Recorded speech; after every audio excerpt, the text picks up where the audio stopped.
රුපියල් 1000ක් දීලා ඔයගොල්ලොත් හික්කඩුවෙන් බේබි ෂාක් බලලා තියනවද? ගයිස් අපිට මාර දෙයක් වුණේ. අපි ළඟදී හික්කඩුවට ගියා නේද? එතනදී අපි බීච් එක ගාව ඉද්දි අපි යාළුවෝ දෙන්නෙක් එක තමයි ගියේ.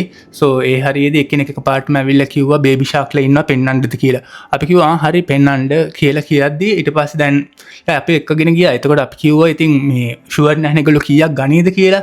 එතකොට කිව්වා මේ කීයක් ගන්නවද කියලා. ෆස්ට් එකට මම කිව්වා අපි ලංකාවේ කට්ටිය ඉන්නේ බලලා මොන හරි කරන්න.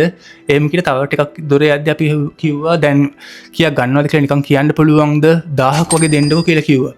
එතකොට අපි කිව්වා රුපියල් 500ක් වගේ දෙන්නම්. අපි ලංකාවේ කට්ටිය ඉන්නේ බලලා මොන හරි කරමුකෝ එහෙම කියලා එක්කන් ගියා. එක්කන් ගිහිල්ලා එතන යන ගමන් මාළු කරමල් වගේ මොන හරි හාරලා අරගෙන ආවා. අරගෙන ඇවිල්ලා අර ඉන්න තැන එතන නිකන් ඇවිල්ලා කෑම ටිකක් දැම්ම. ඇත්තටම අපි ඊට පස්සේ තමයි දැක්කේ එතන කෑම දැම්මත් නැතත් බේබි ෂාක්ලා වගේ තවත් මාළු ගොඩක් හිටියා. සෝ එතන සුද්දුත් හිටියා. ඒගොල්ලොත් බලාගෙන තමයි හිටියේ.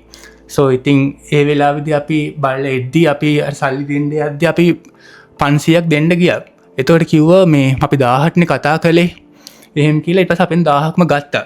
ඉතින් මෙහෙමයි ගයිස්. සෝ ඒක මාළු ඉන්න තැනක්. ඒක නිකන් පෙන්නන්න රුපියල් 500ක් රුපියල් 1000ක් ගන්න එක ඇත්තටම අපිට අපි හිතුවෙත් නෑ එච්චරක් යයි කියලා. ඒක පාඩුවක් නේද ගයිස්?